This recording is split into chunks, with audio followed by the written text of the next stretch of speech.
Cerita dimulai di sebuah minimarket yang ramai. Seorang wanita berdiri di depan kasir dengan keranjang belanjaan yang penuh. Namun ketika uang yang dikeluarkan dari dompet ternyata tak cukup untuk membayar semuanya, wajahnya berubah menjadi kesal. Ia kemudian memilih beberapa barang saja dan meninggalkan yang lain. Ketika sudah keluar, nasib buruk mengejarnya. Genangan air tiba-tiba membasahi bajunya karena mobil yang melintas. Pria di dalam mobil itu turun meminta maaf, tapi wanita itu malah memaki dengan kata-kata pedas. Pemilik mobil yang sebenarnya berniat baik menawarkan uang untuk membeli baju baru dan mengajak wanita itu mencari ATM terdekat. Namun tawaran tersebut justru disalahartikan dan membuat wanita itu merasa dihina. Amarahnya semakin memuncak dan ia pun menolak tawaran tersebut dengan tegas sebelum pergi meninggalkan pria itu. Wanita ini diketahui bernama Nani yang tinggal di sebuah apartemen sederhana bersama suaminya, yaitu Alek. Setibanya di rumah dengan perasaan kesal, Nani justru mendapatkan omelan dari Alek yang baru saja menerima surat tagihan dari bank. Surat tersebut berisi ancaman penyitaan aset jika hutang tidak dilunasi dalam waktu yang ditentukan. Alek menyalahkan Nani karena tidak mengingatkannya tentang tagihan tersebut. Nani merasa semakin sedih akibat situasi tersebut. Melihat kesedihan istrinya, Alex segera meminta maaf. Ia menjelaskan bahwa ia tidak bermaksud menyakiti perasaannya. Setelah suasana menjadi lebih tenang, mereka berdua memutuskan untuk berolahraga bersama dengan bermain futsal. Alex adalah seorang dosen sosiologi di salah satu universitas dan Nani ternyata adalah salah satu mahasiswinya. Teman Nani yaitu Lara seringkali bertanya-tanya bagaimana Nani bisa menikah dengan Alex. Namun Nani menjelaskan bahwa bukan status Alex sebagai dosen yang membuatnya jatuh cinta, melainkan karena Alex bagaikan seorang pangeran di matanya. Setelah pelajaran selesai, Alex memberitahu Nani bahwa seorang kenalannya di bank memberikan informasi tentang kedatangan mitra dari Tiongkok yang membutuhkan penerjemah. Selain mengajar, Alex juga bekerja paruh waktu sebagai pemandu wisata. Alex menyarankan Nani untuk mengambil pekerjaan tersebut sebagai tambahan penghasilan dengan harapan pihak bank akan memberikan kelonggaran dalam melunasi hutang mereka. Nani yang tidak tega melihat suaminya bekerja keras sendirian, akhirnya setuju untuk mengambil pekerjaan tersebut. Singkat cerita, Nani datang ke bank dan bersiap untuk menjalankan tugasnya. Setelah tiba, dia dibawa ke sebuah ruangan untuk bertemu dengan kepala bank. Betapa terkejutnya Nani ketika menyadari bahwa kepala bank tersebut adalah pria yang pernah dimakinya di jalan beberapa hari yang lalu, dan pria itu bernama Sergei. Meskipun sedikit canggung, mereka berdua tetap bersikap profesional. Setelah pertemuan bisnis selesai, tiba waktunya bagi mereka untuk menghibur klien dengan kegiatan santai. Selama acara tersebut, Sergei dan Nani mulai berbicara lebih akrab, salah satunya tentang perjudian. Nani yang awalnya hanya ikut-ikutan, secara mengejutkan berhasil memenangkan $7.000 dalam permainan judi. Kedekatan mereka semakin terlihat jelas dan hal ini tidak luput dari perhatian Jono, teman Sergei yang memandang dengan sinis. Diketahui bahwa Sergei sebenarnya sudah menikah dan memiliki seorang istri cantik serta seorang anak. Interaksi yang semakin akrab antara Sergei dan Nani tampaknya mulai menimbulkan ketegangan dan pertanyaan di kalangan rekan-rekan mereka. Meskipun hubungan Sergei dan istrinya tampak baik-baik saja di mata, istrinya merasa bahwa Sergei lebih sering mengutamakan pekerjaan daripada menghabiskan waktu berkualitas bersama keluarga mereka. Suatu hari, Jono mengajak Sergei dan Nani untuk bermain bowling. Mereka tampak sangat menikmati permainan tersebut. Tak lama kemudian, Jono mengusulkan ide cemerlang kepada Sergei untuk mengajak Nani bermain futsal pada malam hari. Setelah selesai bermain bowling, Sergei mengajak Nani untuk makan malam. Selama makan malam, Nani berusaha membahas masalah keuangan yang dihadapinya dengan harapan Sergei dapat membantu.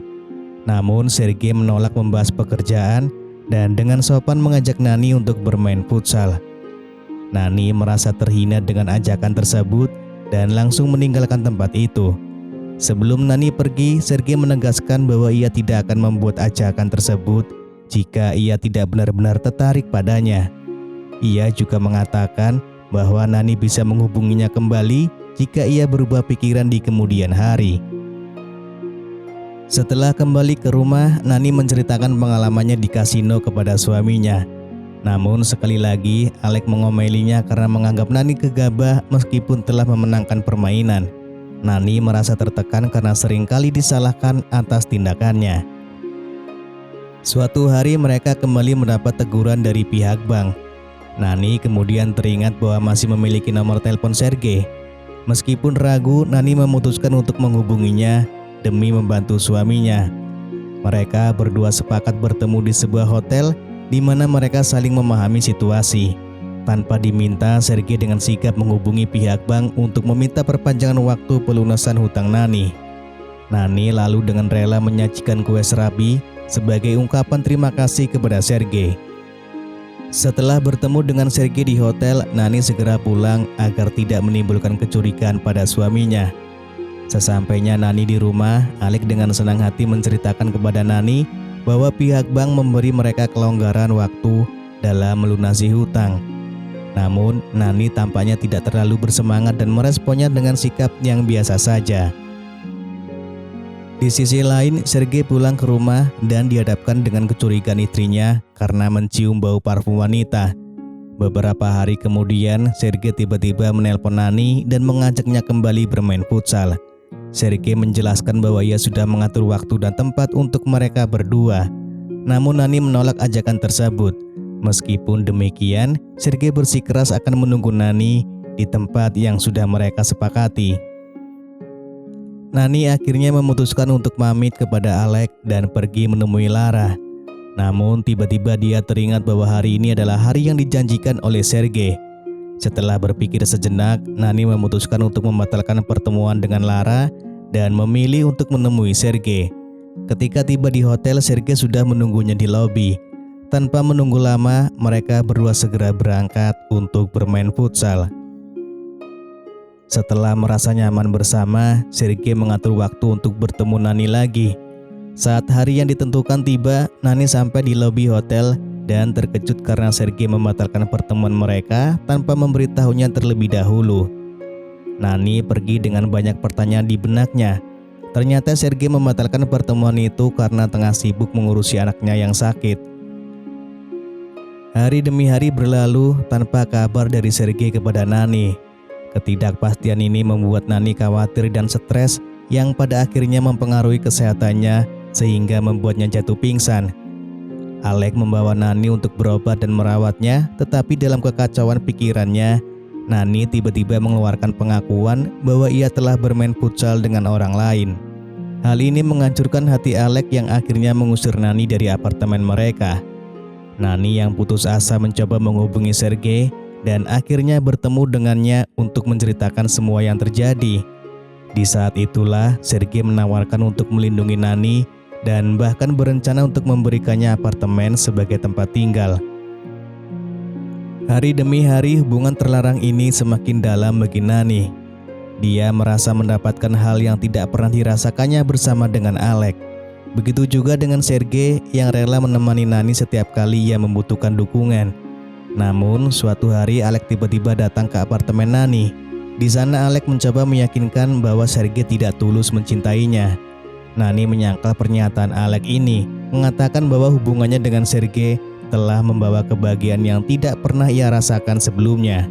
Tidak terima penjelasan Nani, Alec memaksa Nani untuk berolahraga malam itu juga. Perasaan Nani terbagi antara kewajiban pada suaminya dan keinginannya untuk menjalani kehidupan yang ia pilih bersama Sergei. Setelah kejadian itu, istri Sergei mengambil handphone miliknya karena ada panggilan dari Nani. Istri Sergei menyadari aktivitas suaminya dan membangunkannya untuk mengangkat telepon dari Nani. Sergei langsung mengikuti perintah Nani dan menuju apartemen Nani pada malam itu juga. Nani menceritakan kejadian yang dialami dengan Alec serta mengungkapkan bahwa dia sedang mengandung anak dari Sergei. Meskipun terkejut, Sergei bertanggung jawab atas situasi tersebut dan berjanji akan merawat Nani dan anak mereka. Ketika Sergei tiba di rumah, istrinya terlihat mengetahui apa yang telah terjadi, meskipun Sergei belum memberitahu secara langsung. Dengan perasaan sedih, istri Sergei akhirnya merelakan Sergei pergi untuk bertanggung jawab atas perbuatannya. Pada suatu malam, Alec yang baru saja pulang dari mengajar tiba-tiba diserang oleh dua orang pria yang ternyata adalah orang suruhan dari Sergei. Kejadian ini memperlihatkan konsekuensi dari hubungan terlarang antara Nani dan Sergei. Beberapa tahun berlalu, Nani terlihat sedang memangku seorang balita yang merupakan anaknya dengan Sergei. Kini Sergei mampu membagi waktu dengan adil antara istrinya dan Nani dan semuanya berjalan dengan baik. Suatu hari Nani dan Sergei menghadiri sebuah pesta di mana Alex juga turut hadir sebagai tamu undangan. Meskipun demikian, tidak terlihat adanya ketegangan antara mereka seperti yang terjadi di masa lalu. Nani dan Sergei mendekati Alex dengan sikap ramah untuk bersalaman. Mereka bertiga terlihat telah berdamai dengan masa lalu mereka.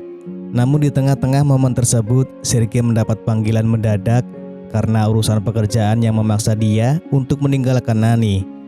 Setelah Sergei pergi, Alex dan Nani melanjutkan reuni mereka di kamar hotel. Meskipun Nani yang mengajak Alex untuk bermain futsal di hotel sebelumnya, hal ini tidak berarti bahwa Nani berniat untuk kembali bersama dengan Alex.